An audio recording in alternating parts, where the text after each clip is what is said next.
Gymnastics is supposed to be beautiful, but behind the glittery leotards and perfect landings lies a brutal truth. One wrong move can change everything. These athletes push their bodies to the edge, chasing perfection on beams just 4 inches wide, or swinging from uneven bars high above the mat. And sometimes, tragically, the sport they love turns deadly. These are the stories that shake us to our core, not just because of how these lives ended, but because they remind us how fragile even the strongest can be. The American woman mauled to death by a lioness at a South African safari park has been identified as Catherine Chappell from Westchester County. The African sun shifting shadows over the dusty paths of the Lion Park near Johannesburg. For Catherine Chappell, it was exactly the kind of moment she lived for. She had always chased the extraordinary through her travels, through her work, through the lens of her camera. And on that June afternoon in 2015, she was chasing it again. Catherine wasn't just a tourist. At 29, she had already carved a name for herself in the world of visual effects, helping to bring Game of Thrones, Divergent, and Captain America to life on screen. She was the kind of person who made the impossible look real. But no digital monster, no studio-crafted scene could prepare her for what the wild would show her that day. She had come to South Africa with a mission. She wanted more than just photos, more than memories. She wanted to fight for something, planned to make a documentary exposing the brutal reality of poaching. This was personal to her. She believed in it. And before diving into that work, she gave herself a week to take in the land she hoped to protect. The safari vehicle creaked and rolled through the reserve, surrounded by tall grass and golden light. Birds called overhead. Somewhere in the distance, something growled low. The moment felt still and electric all at once, like the kind of silence that comes just before something happens. Then it did. From the brush, a lioness stepped into view. She was enormous, muscles flexed beneath her sleek coat with every step. Her eyes, deep, unreadable amber, fixed on the vehicle. Catherine reached for her camera, her instinct to document beauty overriding everything else. She rolled the window down. There are always rules on safari. One of them is sacred. Do not open the windows. But in that instant, the rules seemed to blur. It felt safe. It felt magical. It felt like one of those moments you're supposed to grab before it's gone. But the wild doesn't care how it feels. The lioness moved closer, calm, almost curious. Her head tilted, her eyes didn't blink. And then, without a sound, she lunged. It happened faster than anyone could scream. A blur of fur and claws and teeth. The lioness was through the window, jaws clamped onto Catherine before anyone could reach her. The vehicle exploded into chaos. Blood splattered across the seats. Catherine didn't even have time to pull back. The driver, Pierre Pogiter, fought to save her, pounding on the horn, shouting, slamming the vehicle into reverse. But the lioness was too fast, too strong. In the panic, Potgieter collapsed, struck by a heart attack brought on by the sheer terror of the moment. It was over in seconds. Paramedics rushed to the scene, but there was nothing they could do.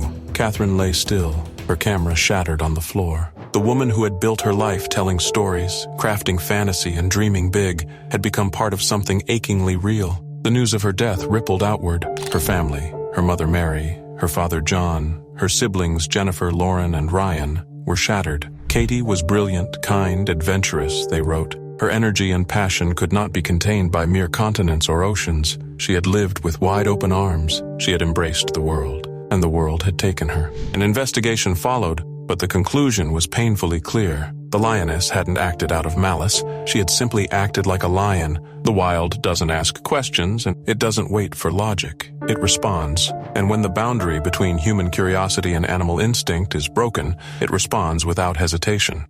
It was the morning of November 22nd, 2023, just hours before Thanksgiving. At the Rainbow Bridge crossing near Niagara Falls, traffic crawled along. Border booths processed cars one by one. Everything looked routine. And then, chaos. Out of nowhere, a silver Bentley flying spur came roaring down Niagara Street. Witnesses barely had time to react. The car sped through intersections, swerved slightly, then struck the median at full force. What happened next didn't look real. It looked like something from a movie. The Bentley launched into the air. A 100-pound machine lifted off the ground like paper and slammed directly into a border inspection booth. Then came the explosion. A blinding fireball lit up the sky. Smoke poured across the road. Metal flew. People screamed. The vehicle was instantly unrecognizable, reduced to burning wreckage. Border agents ran toward the flames, but it was already too late. Emergency crews rushed in. Sirens echoed over the bridge. Within minutes, the entire border shut down. All 4 crossings between the U.S. and Canada were sealed off. News helicopters circled. Social media exploded. Was it a terror attack? A suicide mission? Panic spread fast. But as the hours passed, the truth unraveled. 2 days later, the victims were identified. Kurt and Monica Vani, both 53 from Grand Island, New York, just 10 miles away. Not terrorists, not fugitives, just a married couple on their way to a concert. They had been together since 1995, built a successful hardware business, raised 2 kids, and were loved by nearly everyone who knew them. That morning, they had stopped by the Seneca Niagara Resort and Casino. Their destination was a Kiss concert in Toronto, one that had been canceled just hours earlier. Whether they knew or not, they got into the car and kept driving. But this wasn't just any car. The Bentley Flying Spur is a supercharged luxury beast, capable of hitting 60 miles per hour in under 4 seconds. It's a machine built for performance, not for weaving through city streets. Security footage later showed the Bentley tearing past traffic, ignoring at least 4 red lights. The crash injured a border agent in the booth, but miraculously, they survived. Kurt and Monica did not. They were killed instantly. From the moment they turned onto Niagara Street to the moment of impact, only 30 seconds passed. 30 seconds. What could have gone so wrong? Friends remembered Kurt mentioning something about the gas pedal weeks earlier. He thought something felt off, but no one knew if the car had ever been checked. Bentley Motors stayed silent. The 2022 model had a few recalls, but none related to acceleration, at least not in this version. A recall in 2021 had addressed pedal issues, but only on right-hand drive models overseas. A road safety engineer who studied the crash footage noticed something strange, a dark vapor trail behind the Bentley. It wasn't smoke from fire, it looked like burned rubber, a sign that the brakes were locked, that Kurt had been awake, alert, trying desperately to stop, and failing. The Vanis left behind 2 adult children, Kurt Jr., a former hockey standout, and Mia, 27. The family was known locally for their generosity. In 2014, Kurt and his father had handed out 250 turkeys to families in need for Thanksgiving. They gave to their community, supported neighbors, sponsored local causes. This wasn't the first time tragedy had touched their lives. Back in 1978, Kurt's grandmother died in a boating accident on the Niagara River. A poorly lit bridge caused the crash. The family later won a lawsuit. Now history had come back in the cruelest way imaginable, on the same river, near another bridge. There were no criminal charges, no villain to blame. The FBI ruled out terrorism within hours, but people were still left asking, how does something like this happen? Lady, she was the China Games gold medalist on this event. Huge vault. She was already a star before most kids her age knew how to spell gymnastics. Sang Lan was a force in China's elite sports system, graceful, explosive, and disciplined beyond her years. By 14, she had swept every event at the Zhejiang Province Championships. By 17, she was one of China's most promising vaulters, eyes locked on the global stage. She didn't make it to the Olympics, but she was close, too close, and then everything changed. It was July 1998, New York City, the Goodwill Games. Sang was warming up for the vault final, a simple drill called a timer, the kind gymnasts do 1,000 times without thinking. She sprinted down the runway, planted her hands, launched, and never got up again. She landed hard, motionless, staring up at the arena lights, unable to move. Medics rushed in. A stunned silence fell over the gym. Spectators looked on, confused at first, then horrified. Sang was whisked to Nassau University Medical Center. Surgeons performed emergency spinal realignment and cervical fusion, but the truth came fast and cruel. The damage to her spinal cord was irreversible. Sang Lan, once destined to soar, was now paralyzed from the chest down. Her body was broken, but her spirit refused to be. Sang stayed in New York for nearly a year, undergoing grueling rehab at Mount Sinai. It wasn't just about learning how to live again. It was about staying seen in a world that had once celebrated her flips, but now didn't know what to say. Celebrities came. Leonardo DiCaprio, Celine Dion, even Superman himself, Christopher Reeve. They offered words of hope, but nothing could undo the fall. She was even honored in Times Square on New Year's Eve, smiling through unimaginable pain. But beneath that public grace, something darker lingered. Years later, Sang finally spoke out. She claimed her injury hadn't been a freak accident. It had been negligence. According to her, another team's coach had walked into the vaulting area mid-run and removed a crucial safety mat just before her takeoff. She says she told officials immediately, even from her hospital bed, but her voice was dismissed. They told her she was confused,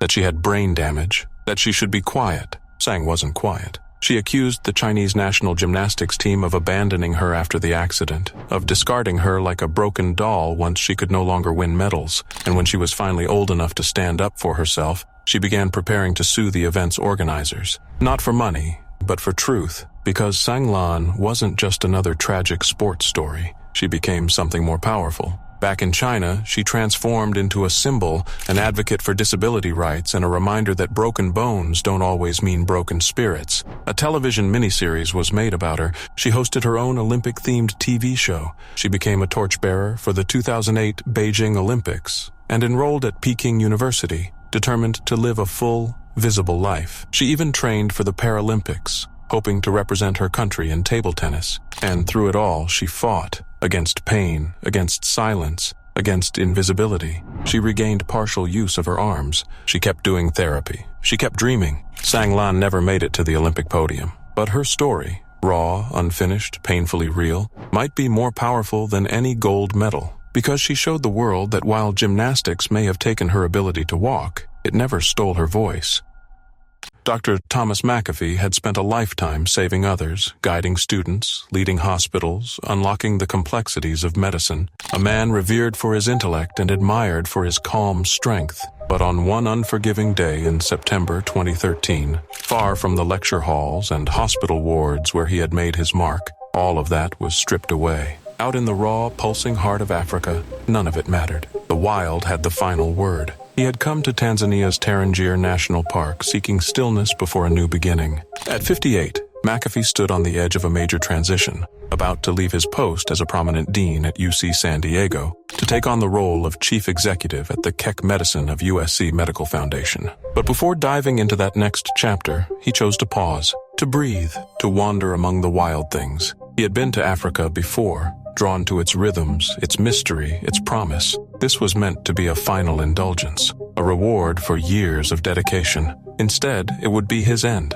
The land was golden, sprawling, ancient. Baobab trees rose like giants from the earth, and the skies stretched wider than the eye could grasp. McAfee set out on foot with two companions, hoping to witness nature without barriers. Close, honest, real. But in the wilderness, intimacy comes with risk. And when that line is crossed, nature doesn't whisper warnings. It erupts. They saw the elephants before they heard them. A herd, silent but watchful, rising from the brush like moving boulders. No trumpets, no stomping, just presence. Maybe they got too close. Maybe the matriarch sensed something. Maybe it was just a moment, one single invisible spark that ignited terror. The reaction was instinctual. They turned and ran, but McAfee stumbled. His foot hit a patch of uneven ground, and just like that, he was down, vulnerable. Alone, the elephant charged, no hesitation. A wall of flesh and power, unstoppable and ancient.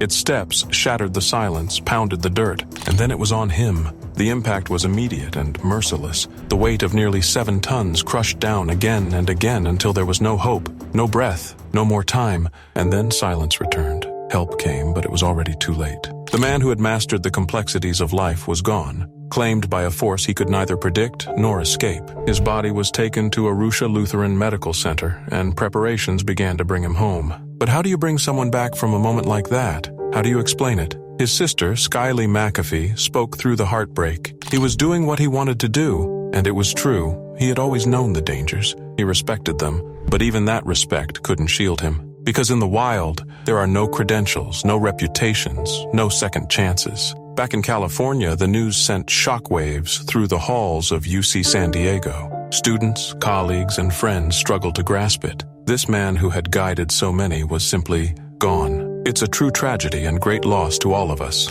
wrote Munir Soliman, a fellow leader in the medical community. Memorials were planned, tributes were written, but the void he left behind was too vast to fill. And still, questions lingered in the dust. Were they with a guide? Was the trail too close to the herd? Should there have been someone with a rifle? Someone to intervene? Or had they wandered just a step too far into a place that doesn't forgive mistakes? In Tarangire, the rules are ancient. The animals don't hate you. They don't care about your story, your purpose, or your dreams. They act on instinct. And when you make a wrong move in their world, they don't hesitate. Elephants are revered for their intelligence, their gentleness, but also feared for their power. When that power is triggered, it is absolute. A charging elephant doesn't negotiate. It doesn't pause to reconsider. It becomes a storm, and if you're in its path, it ends only one way. Dr. McAfee's final moments weren't in a hospital or a classroom, but beneath the crushing weight of something primal and unstoppable.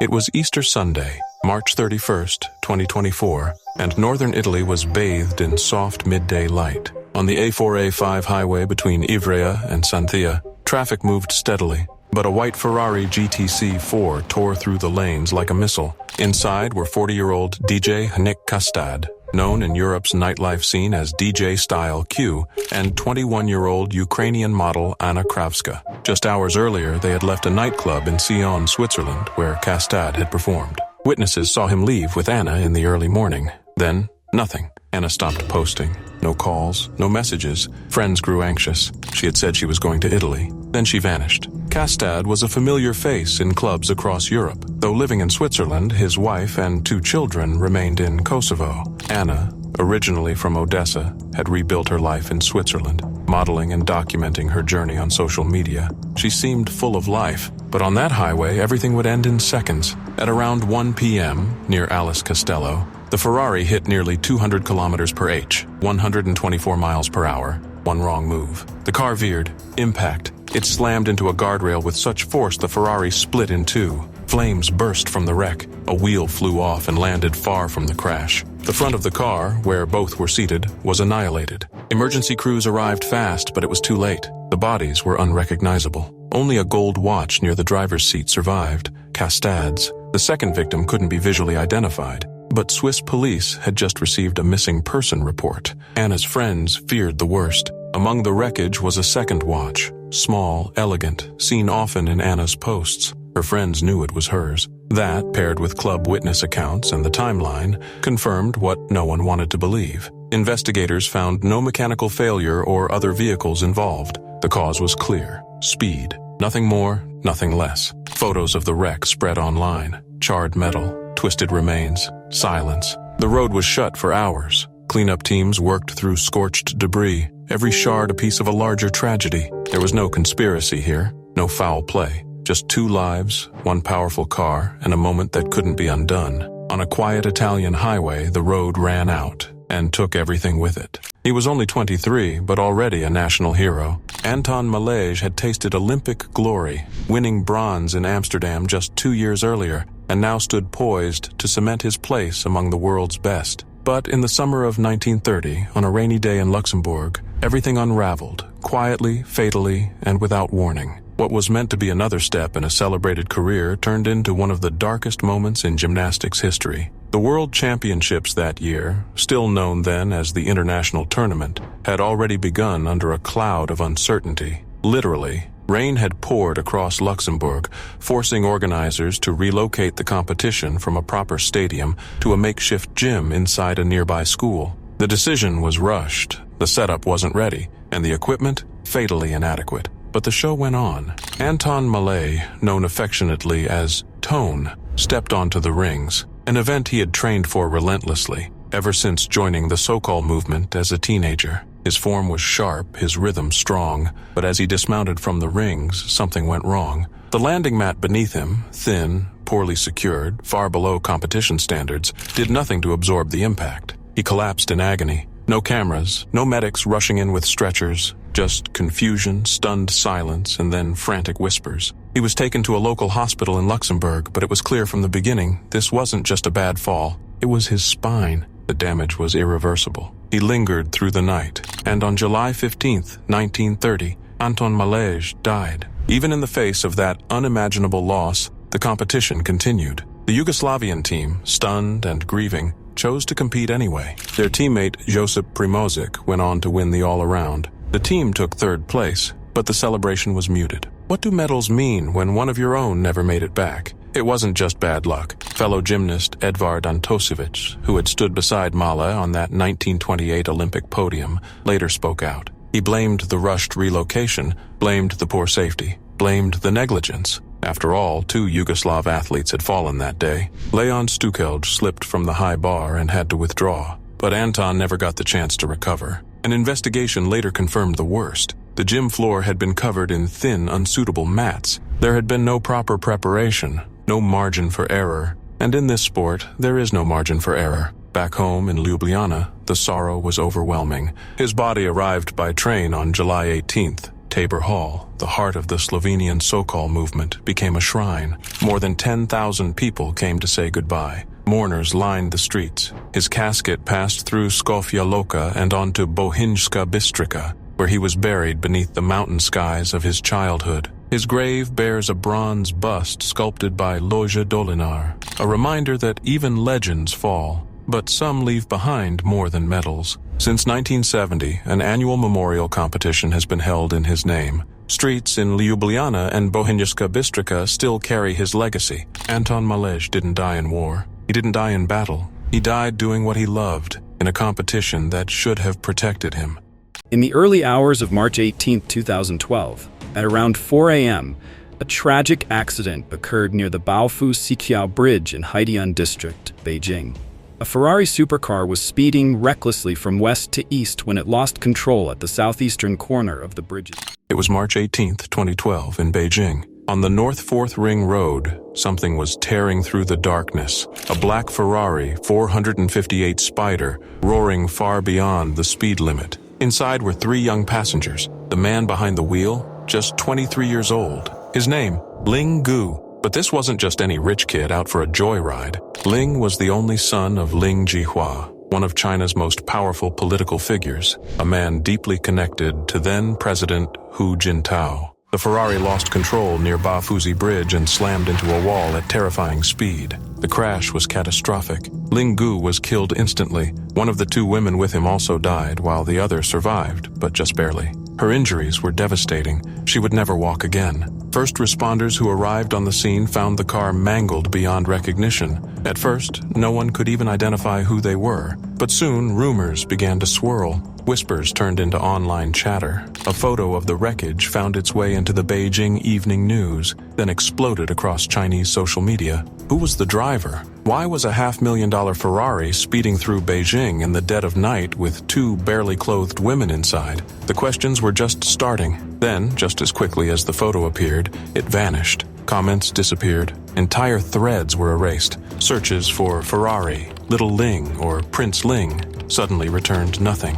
It was as if the crash had never happened. Behind the scenes, powerful hands were scrambling. The government was working overtime to bury the story. Ling Gu's name was changed in official reports. Some say to Jia, a word that, in Mandarin, sounds like fake. Coincidence? Maybe. But it caused even more confusion. Another official with the surname Jia reportedly expressed anger at the rumors, adding to the chaos. Even Ling's own father was shown the body, but allegedly denied it was his son. The cover-up machinery kicked into full gear. There were reports that Ling Jihua reached out to Zhou Yongkang, head of China's powerful legal and political affairs department, begging for help to make the story disappear. Publicly, the Chinese government said nothing, not a word. But behind closed doors in Beijing's political circles, the truth was clear. The timing couldn't have been worse. China was weeks away from a major leadership transition. President Hu was stepping down. Xi Jinping was preparing to take power. Ling Jihua had been expected to ascend into China's elite Politburo Standing Committee. But 5 months after the crash, without explanation, he was quietly removed from his role and reassigned to a lesser position. It wasn't just a demotion, it was a fall from grace. The story would have stayed buried, but then the South China Morning Post broke the silence. They confirmed Ling Gu had in fact died in the crash. Global outlets picked up the story. Foreign media speculated on the more scandalous details, claims of sexual activity in the car, hush money, even oil executives stepping in to clean things up. Meanwhile, in China, the silence continued, but the people noticed. Online, netizens raged. How could a young man from a government family with an $8,000 a year salary afford a Ferrari? Why did these so-called princelings live lives of obscene wealth while ordinary people struggled? Reports surfaced that the families of the 2 women were paid off to keep quiet. Some claimed the money came from politically connected business leaders. Efforts were made to spread misinformation online, using fake accounts to discredit the rumors. But by then, the damage was done. The truth was out, and the story, despite government efforts, refused to die. Among Lingu's classmates, the silence was even more eerie. One former roommate recalled how they had planned to attend graduate school together. After the crash, he never saw him again. No memorial, no mention, just gone. The crash was never officially acknowledged, but people kept whispering. It was just another summer day at the famed gymnastics school in Deva. Inside the gym, 12-year-old Alexandra Huchi was training quietly, alone, working through a wrist injury that had kept her from full routines. She was small, just 55 pounds, but already carried the weight of Romania's storied gymnastics legacy on her tiny shoulders. Everyone said she had that special spark, and she did, until the moment she didn't. That morning, nothing seemed out of place. Alexandra had been practicing in the pit, focused, determined. Then, without warning, she walked over to her coach, Liliana Cosma, and softly said she needed to go to the restroom. Minutes later, she returned pale, shaken, and whispered that she couldn't continue. She had just thrown up. Her coach didn't hesitate. They went straight to the school doctor. By then, something had already gone terribly wrong. The school's physician examined her and called an ambulance. Alexandra was still conscious when they loaded her in, at least that's what the doctor said, but the nurse who rode with her told a different story.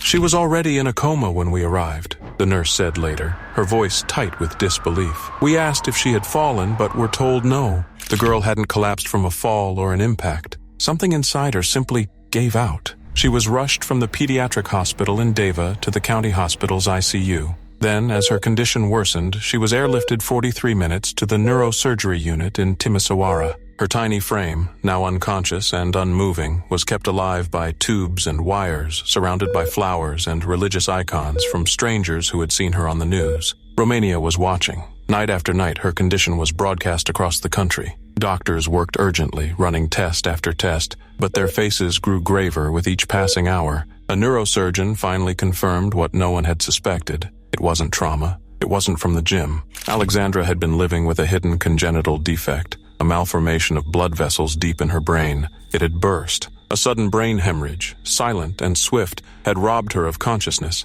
They couldn't see the exact cause. All they knew was that her brain was flooding with blood and she had slipped into a third-degree coma. Time was slipping too. Back in her hometown of Roman, her parents didn't even know what had happened. They lived in a poor village near Faltitseni and didn't have a phone. By the time word finally reached them, their daughter had already spent hours fighting for her life. Alexandra Huchi had begun gymnastics at just 6 years old, full of raw energy and devotion. Like so many Romanian girls before her, she came from hardship and trained with quiet, relentless focus. She had recently been crowned national champion for her age group. She dreamed of following in the footsteps of her idols, the girls who had swept gold at Sydney in 2000. She talked about the Olympics constantly. I was very happy when Romania won, she said in an interview the year before, standing straight and serious between tumbling passes. I have no time for friends, but I like the gym. She was 12. For 5 days, she fought. The machines kept her breathing, but her light was slipping further away.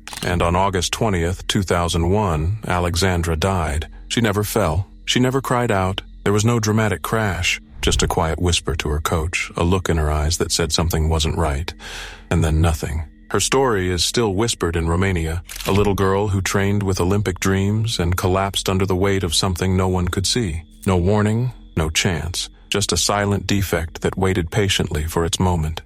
In July at Beijing Wildlife Park, families in air-conditioned cars cruised slowly through the sprawling drive-through safari, cameras ready, marveling at the rare chance to see Siberian tigers up close. It was meant to be thrilling, but safe, a contained adventure. But nature doesn't care about fences, or forms, or the illusion of control. Inside one of those vehicles, tension simmered. A woman, later identified as Zhao, was locked in an argument with her companions. Words flew, frustration built, and in a split-second act of anger, she made a decision that would change everything. She opened the car door. The rules couldn't have been clearer. Stay inside the vehicle, doors locked, windows up. But in that heated moment, she stepped out into the open, unaware or unwilling to believe that the danger was real. She barely had time to register the movement from the tree line. And then it came. Out of the brush, a tiger charged, minus 400 pounds of muscle, hunger, and precision. It struck like lightning, jaws clamping down with terrifying force, dragging Zhao off her feet and into the shadows of the enclosure.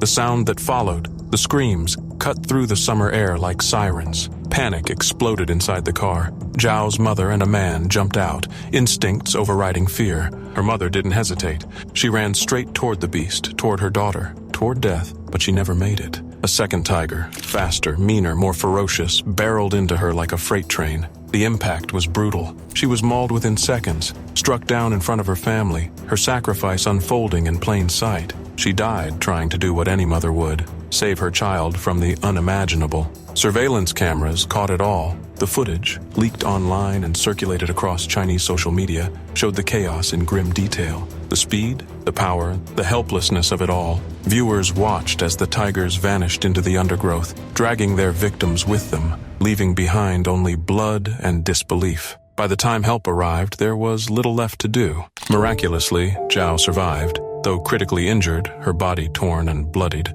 her mother was gone, devoured by the very wilderness they'd come to admire. In the days that followed, the questions came hard and fast. Why did she get out of the car? Had she ignored the warnings, or had she never fully understood them? Zhao insisted she had no idea the document she signed at the gate was anything more than standard registration. She claimed she didn't realize the danger was real. And then came the accusations. Zhao alleged that a park official stationed in a nearby patrol vehicle failed to intervene, sat watching, perhaps frozen, perhaps indifferent, as the nightmare unfolded. Outrage erupted across the country. Who was responsible? Could it have been prevented? Was this a failure of communication or of human judgment? But the wild doesn't wait for blame. It doesn't pause for explanations. It just acts.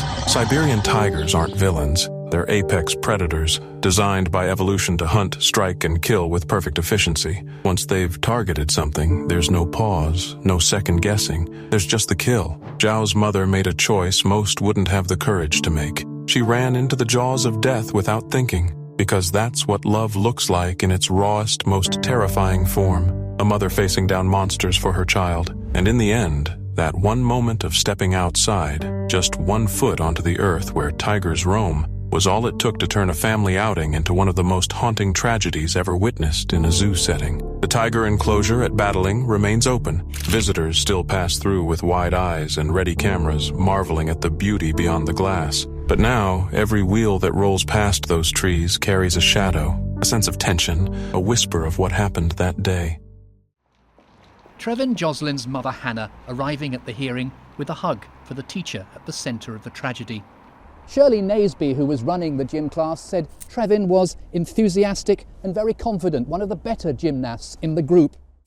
She was only 12, bright, joyful, full of spark, the kind of girl who walked into a room and made it warmer without even trying. Trevin Hope Joslin wasn't just a student at Taverham High School in Norfolk. She was a presence, confident, kind, one of the better gymnasts in her class. No one expected that an ordinary day in gym class would be her last. It was March 12th, 2014. Just another PE session. A basic gymnastics lesson. Nothing extreme, nothing dangerous. Just kids being kids. Laughing, running, stretching across mats and equipment under the soft echo of bouncing sneakers in the school gym. Near the end of the class, students were allowed to pick their favorite apparatus. Trevin, ever eager, chose the pommel horse. She'd already done a few successful vaults. Everything looked fine. She ran up like she'd done a dozen times before. Graceful, determined. But this time, just as she leapt, her right foot caught the edge of the horse. It was a fraction of a second, a tiny misstep, but it was enough. Trevin tumbled forward, face down, hitting the mat hard. At first, it didn't look like a catastrophe. She landed almost in a recovery position. Students gathered. A few thought she'd just been winded. But as she lay there trying to move her lips, barely able to form words, the fear began to set in. Something wasn't right. The PE teacher rushed over. Staff called for help. The school's pastoral care supervisor, Lynn Hammond, began CPR. Everyone was trying, praying that it wasn't as bad as it looked. "You just want to believe a child is still breathing," Hammond later said, her voice shaking from the memory. But even as Trevin was rushed to Addenbrooke's Hospital in Cambridge, reality was already spiraling out of reach. Doctors confirmed what no one wanted to hear: a catastrophic hyperextension injury to the neck. Her spinal cord had been severely damaged. She fought for a week, but on March 19, 2014, Trevin died. A bright young life extinguished, just like that. It wasn't supposed to happen. She was healthy, strong, But during the inquest, it came out that Trevin had a pre-existing neck condition, something that could have limited her ability to safely participate in high-impact sports like gymnastics. The school was aware of it, but somewhere someone missed a step. Due to an administrative oversight, not all staff had been told. Still, it wasn't negligence. It wasn't carelessness. Investigators found no evidence of wrongdoing, and chillingly, the injury she suffered would have been fatal, even in someone with a perfectly normal neck. No one was at fault, but that didn't make it any less tragic. The assistant head teacher who led the class, Shirley Naseby, remembered Trevin with tears and affection. She was confident, enthusiastic, one of the better gymnasts in the class. The last time she saw Trevin whole, she was smiling mid-run, ready to vault toward her future. And then, it was gone. Her parents didn't speak to the media after the inquest. How could they? What words could possibly exist for that kind of loss? But the school tried to keep her memory alive. A quiet garden was built in the school grounds, a cherry tree planted in her name. Head teacher Peter Ware said students and teachers still talk about her with warmth. She always had a smile on her face, he said, eyes lowered. She will be remembered with great fondness. In the end, Trevin's death was ruled accidental. But for anyone who's ever sent a child off to school believing they're safe, it didn't feel like just an accident. It felt like a hole ripped open in the fabric of an ordinary day, one that would never quite close. Tonight, the terrifying moment a safari turned fatal for an American tourist. The African wilderness had always whispered to her, calling out with promises of wonder, danger, and beauty that couldn't be tamed. For Gail Matson, it was more than a vacation. It was a vow she'd made to herself. One last journey, one final taste of wild freedom before her 80th birthday. She'd traveled far, crossed oceans and decades to feel the rhythm of the land beneath her feet. But in Zambia's Kafue National Park, where the line between awe and peril is razor thin, her dream unraveled into a nightmare. The safari began like any other, a rumbling vehicle weaving through golden grasslands, the scent of dust and life thick in the air. The sun hung low, spilling light over the endless horizon. It was a picture-perfect moment. Cameras clicked, laughter bubbled. Somewhere in that open space between peace and adrenaline, they were exactly where they wanted to be. Then the stillness broke. Out of the brush came movement, slow, steady, and impossibly massive. A bull elephant emerged, its form both ancient and breathtaking. It moved like a shadow from another time, majestic and silent. At first, no one panicked. It was the kind of encounter safari-goers dream of. Everyone watched in awe. But the air shifted. Something about the way it stood, the way its ears lifted like flags of warning, the way the low rumble rolled through the earth. It all felt wrong, and then it charged. The change was instant, a blur of muscle and rage. The elephant lunged forward with terrifying speed, closing the distance in seconds. The guide slammed the brakes. The vehicle jerked to a halt, but it was already too late. The impact came like a thunderclap. Tusks slammed into steel. The truck rocked violently, then lifted, flipped, and crashed back down. It was chaos. Screams, metal twisting, bodies tumbling. The world turned upside down. Dust filled the air. Panic swallowed every sound. And then, silence. When the dust settled, people began to move, groaning, crying, bleeding. But not Gail. She lay still, pinned beneath the weight of the moment, the violence, the wild.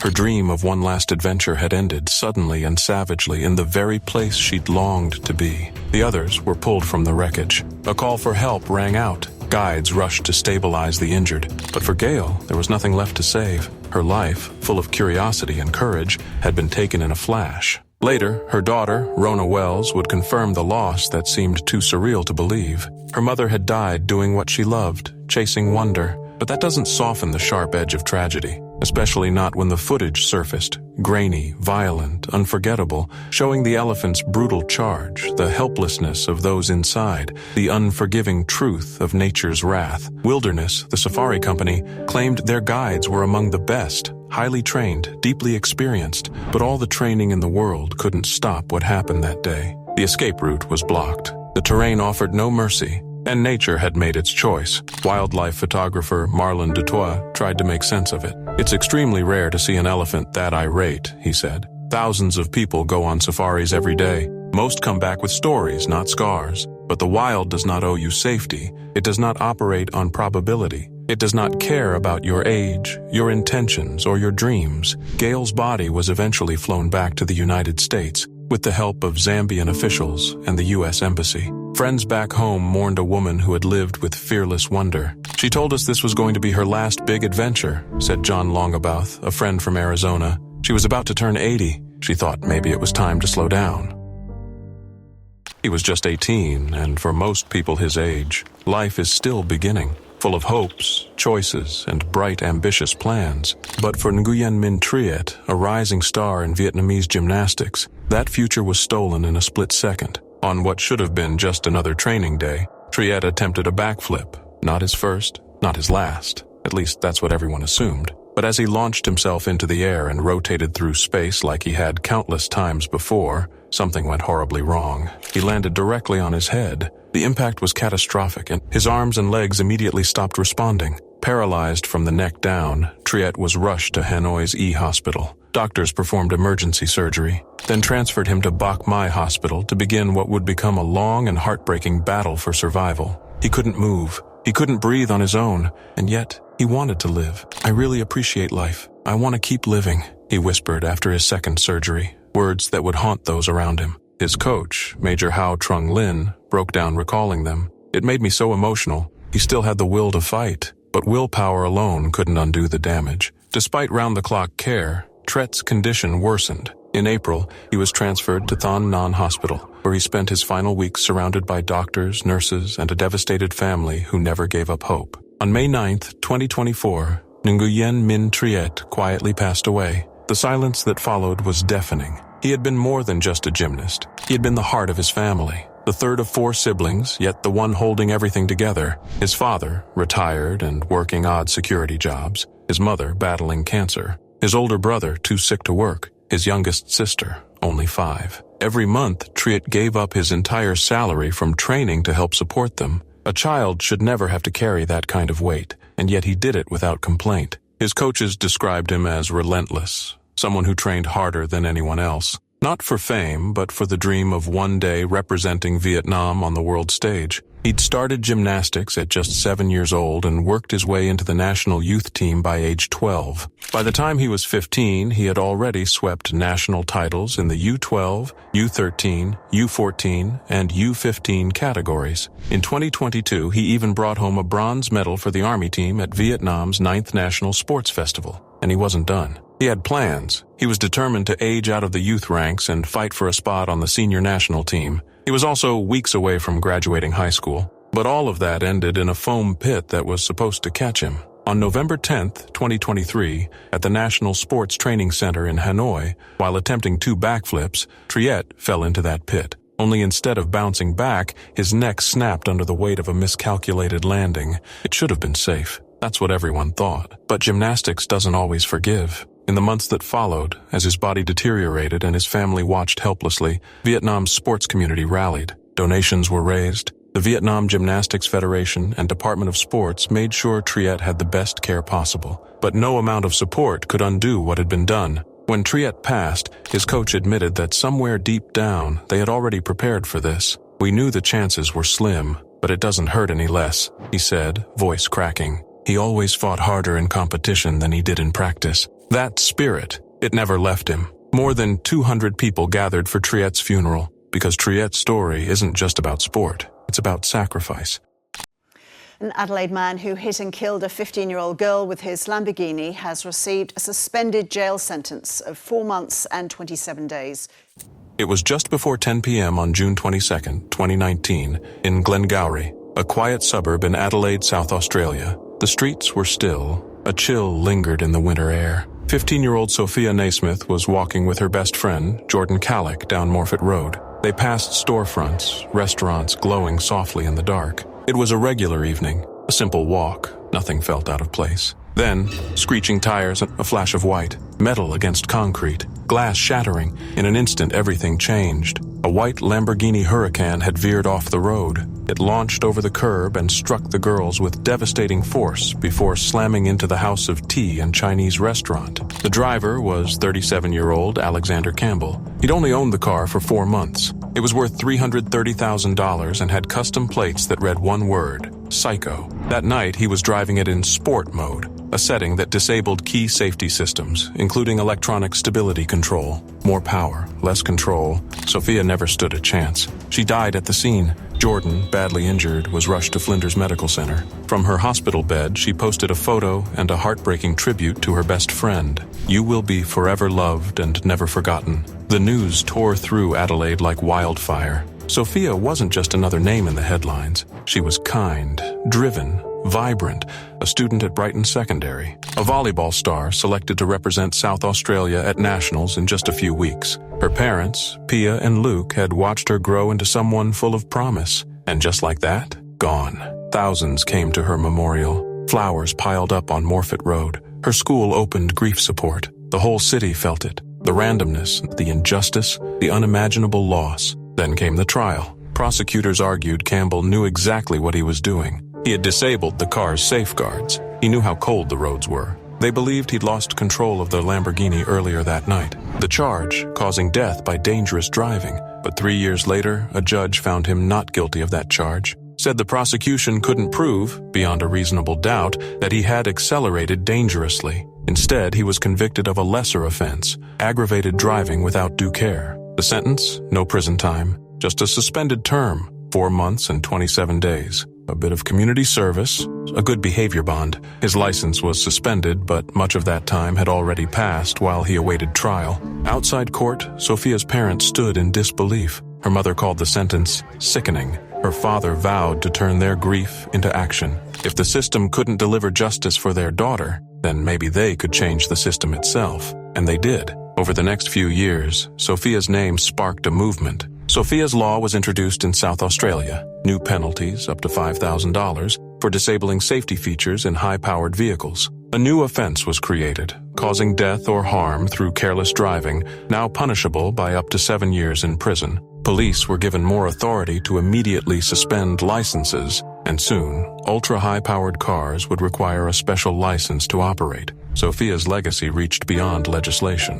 Volleyball SA created the Sophia Naismith SA Spirit Award, honoring young athletes who embody compassion, teamwork, and determination, everything Sophia was known for. In 2023, the first award went to Zephyr Bruce, a player who kept showing up for her team even while recovering from an injury. Sophia's parents personally handed her the award. Sophia didn't die behind the wheel. She didn't take risks or chase danger. She was simply walking with a friend, under streetlights on a quiet night. But a man in a powerful machine made a series of reckless decisions, and the justice system, for all its rules and procedures, couldn't quite catch up to the loss he'd left behind.